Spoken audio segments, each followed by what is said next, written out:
Okay, so I've gotten this question from my students. What is inflation? How does it work? So, remember, I'm a Spanish teacher, not an economist, but here's basically how inflation works. You hear your parents, maybe your grandparents, talk about how cheap things were back when they were younger. And the truth is, it may or may not actually be cheaper.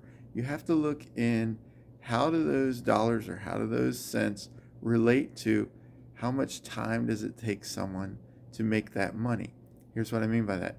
If you're working a job and you're making $10 an hour and you want to buy a tank of gas, okay, and you need to put $10 in your tank. Well, if that gas is $3.50 a gallon, then that's going to be $35. If that same 10 gallons of gas is $2.50, then it's only $25, right? So if you had to work for $10 an hour, it depends on whether you're working 3.5 hours or 2.5 hours to get that gas. All right, does that make sense? So even if you go back in time, like when I was in college, okay, you could get gas for like 48 cents a gallon. Let's just make that 50 to make the math easy. Okay, 50 cents a gallon, but 1 hour working was like six dollars an hour was pretty average pay for like a college student or a high school student working a job.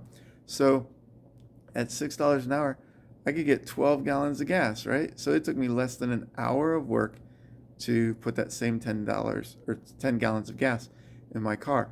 Where nowadays, if a student is working kind of an average $10 an hour job, then doing that same 10 gallons is going to take them like 3 hours.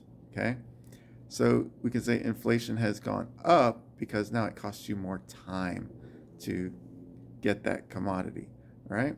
And you put that over all the different things that you buy, rent and insurance and food, everything else, and you see, is it costing you more time or less time to buy that thing? And if it's more time, then that's true inflation, right? If it's less time, even though it may cost more, you may look at the price and it's more, it's actually better for you.